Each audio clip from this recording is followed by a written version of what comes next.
Hello, and I'm back for another video, and I have a couple of ideas where I want to touch on, and I believe it helps.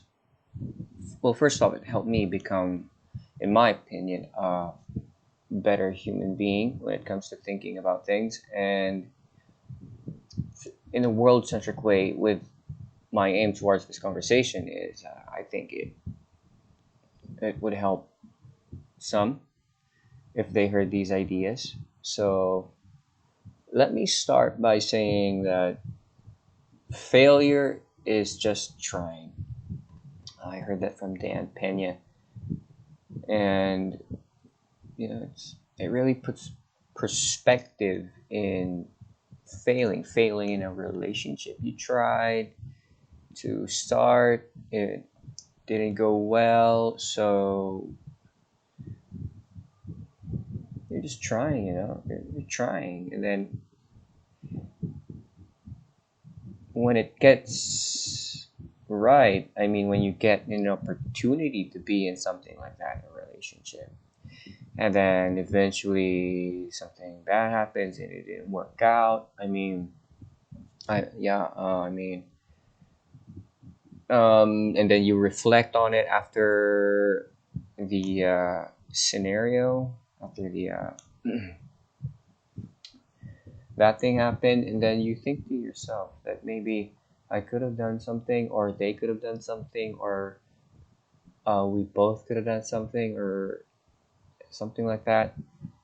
And regret is might circulate your world if you think like if it's your fault or it's their fault or something.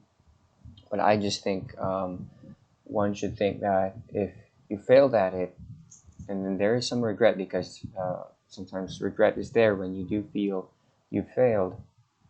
I think you just need to think that you you're trying. You're trying. You don't want to be bad at something, or to be bad towards someone, or an opportunity. So if you didn't do good or something, I think you should just say to yourself, you're trying, you're trying, you're trying. And I'm just going to talk about the fundamentals here. So my next thing I'm going to talk about is like knowing what's right and wrong. And this plays with the thought I said first about trying, failure is trying. So know what's right and wrong first, politically, meaning what's generally bad, good and bad to talk about on the outside when you're around people and stuff. But next, next is something more personal, something like knowing what's one's his own right and wrong, and you create your own rational thinking towards life. And let me go back to the words I said at the beginning. Just failure's trying. So to create your own rational thinking towards anything in the future for your life, I think I'm just going to talk from my experiences and stuff. But I'm pretty sure you can pick some stuff up through this story. So here it goes. So here it is. Here it goes. Which is when I started to figure out what I needed to take action on, and be more active on, and where I should just be patient about something. My competence to decide from right from wrong, from doing it to patience, is from testing. Most of my understanding now came from failures where I, you know, passionately, intently, willingly, like I was willing to try things that I had curiosity for and interest for, and you know, some things worked out and then eventually didn't, or some things didn't work out uh, right away, failed or something. It gives me perspective, like, hmm. And when I get more things right, like if I'm like, because I'm into sales before, I still am.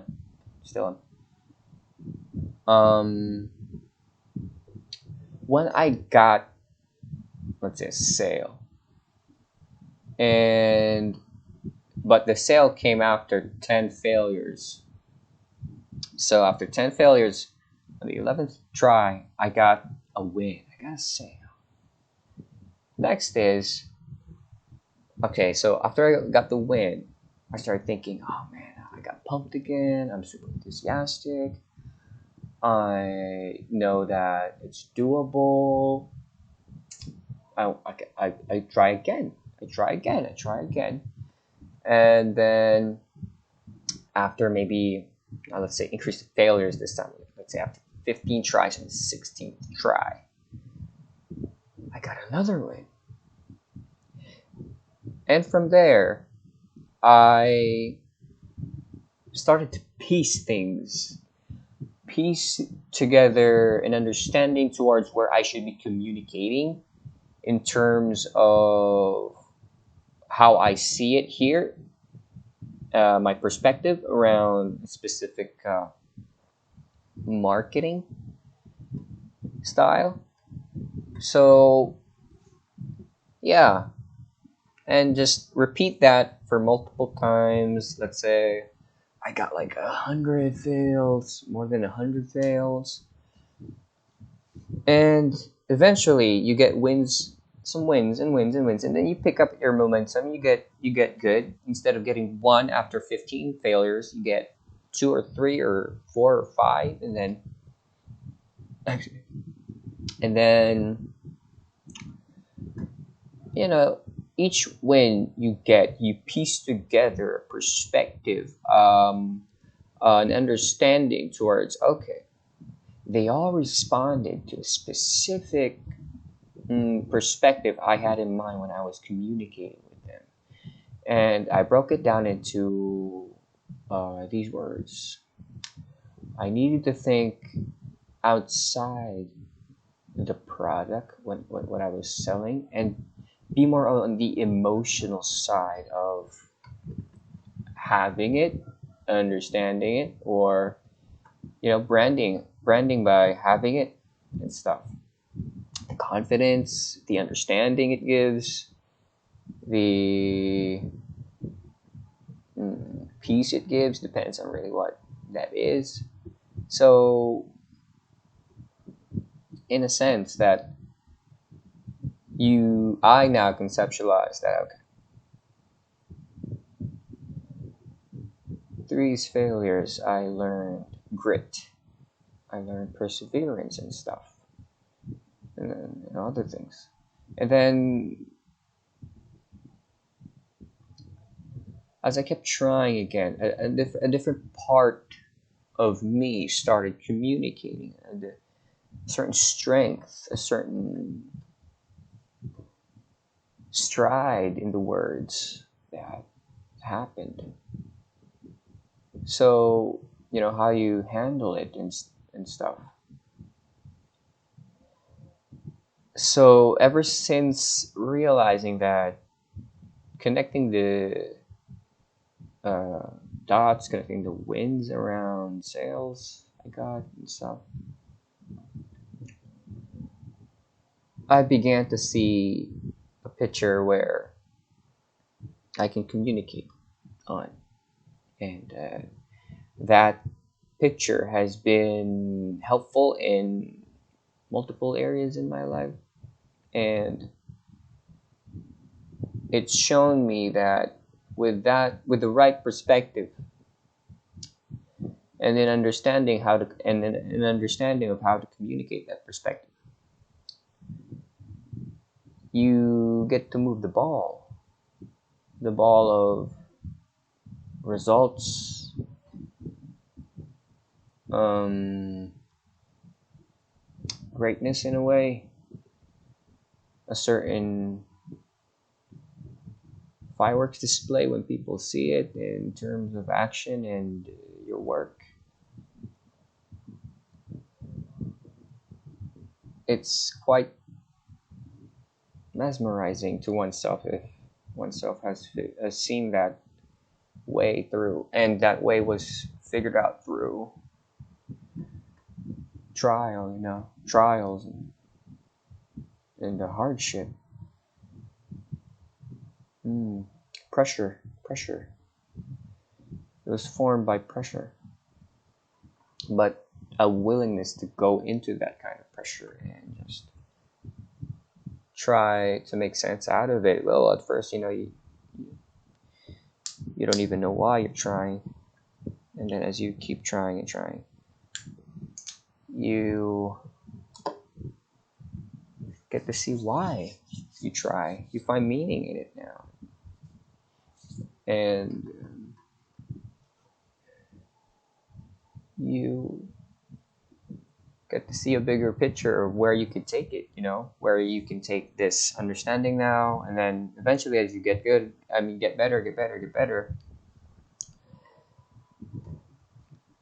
You get to do more sales with less type of effort, but it's a very slow process where you can get there now, that easy feeling.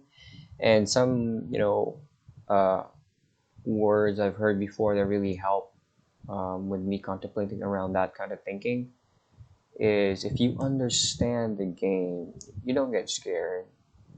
So so I when I was like working on these things before, I wasn't cocky.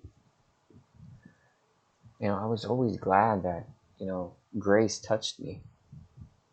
Grace, like the understanding, the guidance from God, or in the universe, where you just know the feeling where you should be leaning more towards on thinking, saying, and doing, that amplifies the good that's coming out from the opportunity. Just learn how to dial in into how to get grace in what you do. And I think I should be talking more about the fundamentals of getting there first, on how to dial in into that specific tune where you can hear your intuition and you know what your intuition is trying to say. So let's dive into the fundamentals, right? You need to have first the values, right? Earlier I said right from wrong, right? Politically first, where the world thinks, oh, that's right, yeah, be kind and stuff. But the second one is your own truth, your own theories towards life, your own failures, and your own realizations after the failures. Like, you keep trying and trying, right? You don't stop trying to figure some part of your life, right? Be it in the relationship side or in the work side. And there's a lot of sides to this, but the key is not to stop. If you find yourself hitting road bumps, that's fine, just keep going. Because if you know that it's something you should be doing, then you should be doing that. And then after you do that, you get more dialed in into that uh, God given message, the universe's message. And ultimately, for me, I think this all leads to peace of mind, understanding, and a certain love, like, and interest towards life. You're just enthusiastic. I had to learn, I mean, understand words like enthusiasm before, when I was a bit younger. Actually, it was three words I forgot, but one is enthusiasm. Maybe one, and there was perseverance, and the other one was something. And learning these words, let's just say the second one's perseverance. Okay, so first one for sure. The other one for sure is enthusiasm. What is enthusiasm? Enthusiasm for me is, well, I can Google it now if I can, but for me, let's just ask ourselves, what is enthusiasm? Enthusiasm for me, Matthew Usai, is a deep, deep understanding of what I'm doing and a delight for doing it. That's for me. There's a better definition for it in Google, sure, yeah, but same thing for me, right? With what I just said. So the other one was perseverance. I mean, do you stop when someone says no to you? Or is there an opportunity saying no to you? I mean, and they're just saying you're not allowed to have that? I mean, who gets to decide that, right? So try, fail. The best feeling I got about failure before when my mentor made me feel like failing was okay. I was afraid. I don't know even.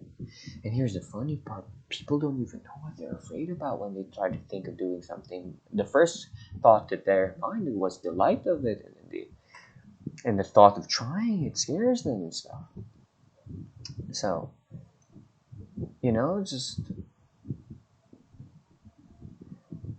go back to the first thought when you try contemplating of taking, going on that endeavor.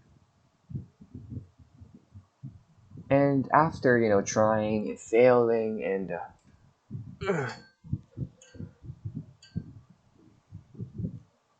after trying and failing, and you put some real good effort in it, you don't just try for the sake of some, like, that somebody pushes you to try it and then you're not really into it, and then you try it but you're not really putting genuine effort in it. I mean, you're not really opening doors for you inside, like opening doors. Just try and fail. And if you think it's worth it still to try, go for it. Don't try to overthink it. You know, you heard that saying, analysis paralysis. You just, I don't have a good relationship with that word, but there are times before when but I don't know. I'm more of a doer. I just do and try, and from there, I don't know anything else truer than that. Just trying, failing, trying, failing. I mean,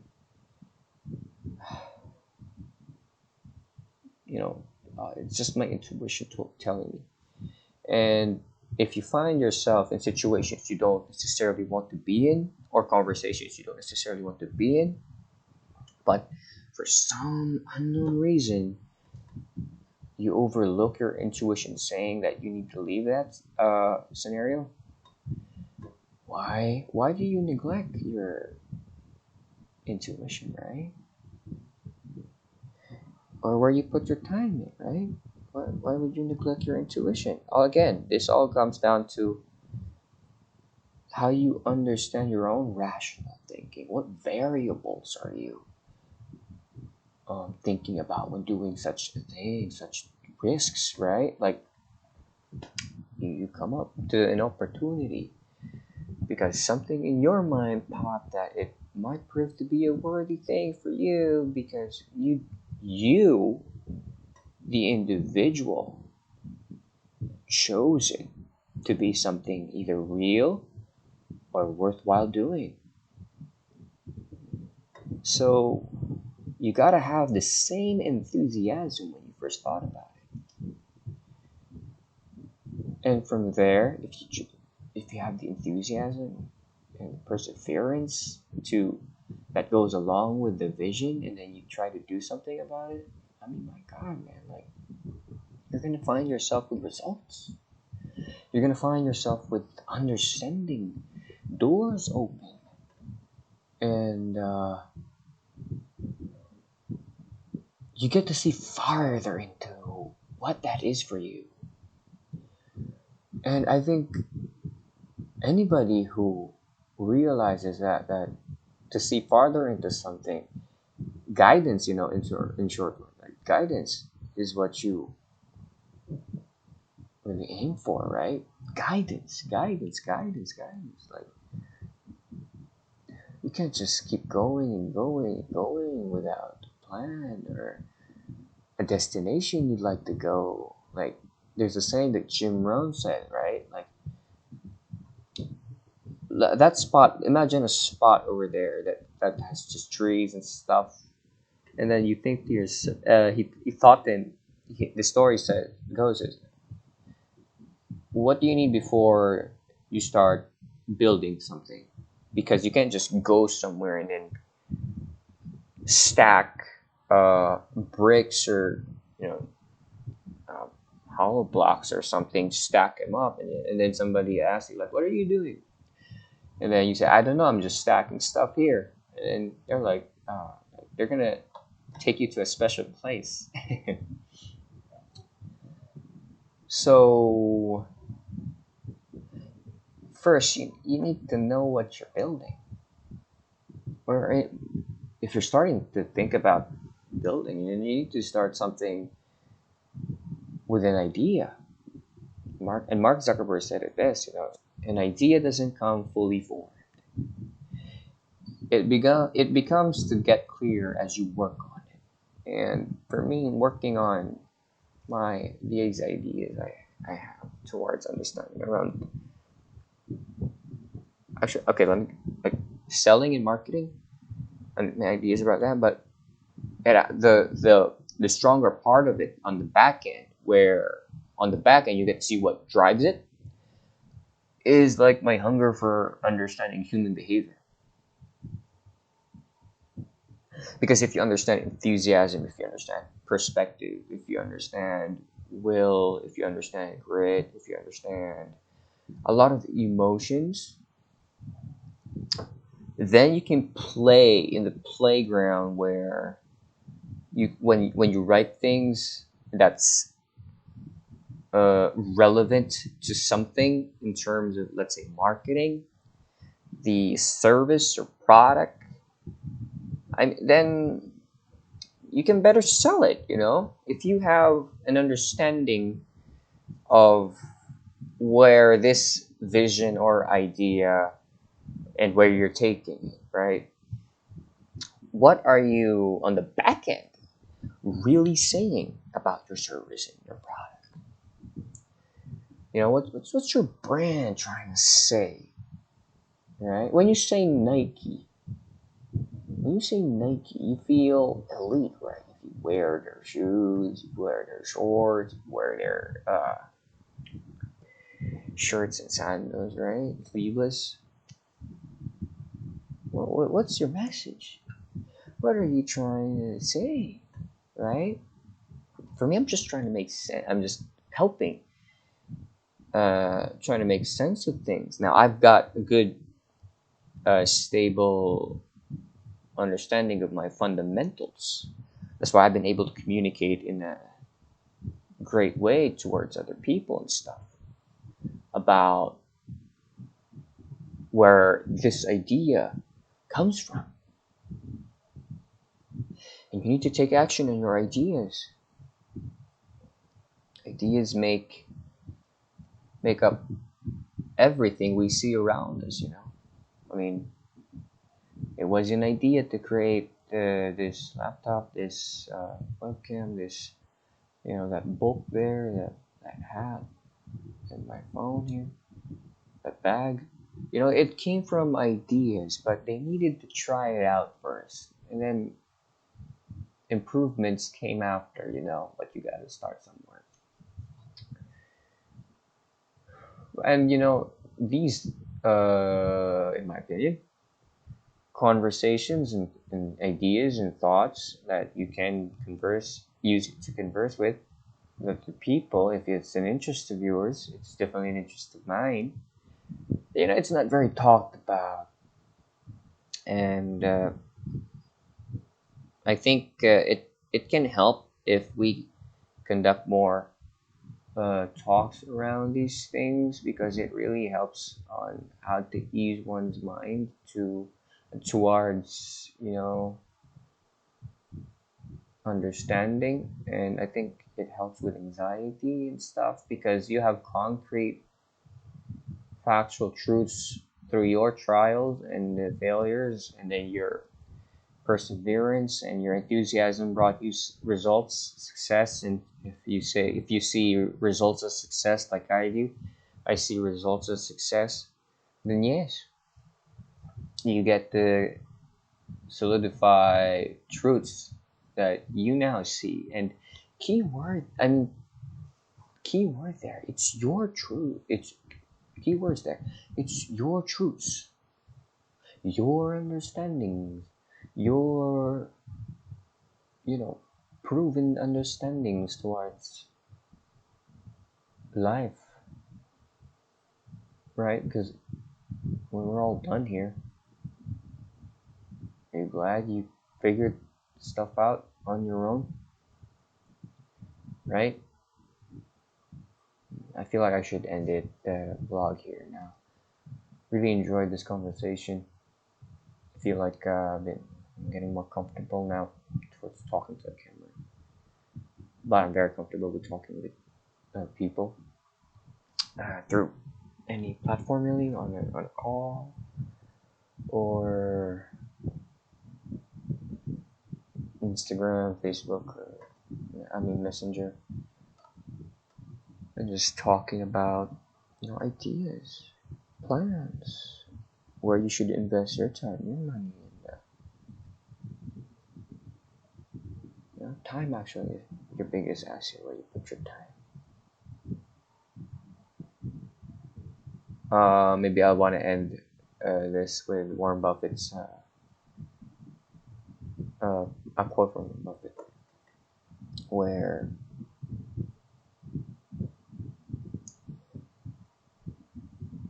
you you need to find something that you can do, like pick the job where you don't actually need the money, but that's what you want to do. You'll be good at it, because it's an interest. Your curiosity is there. Your interest is there. Your willingness to see it through is there. Wow, right? So okay, that's me. Good morning, good night to you all, and have a wonderful, I was actually say week or day, but have a wonderful life. So bye bye.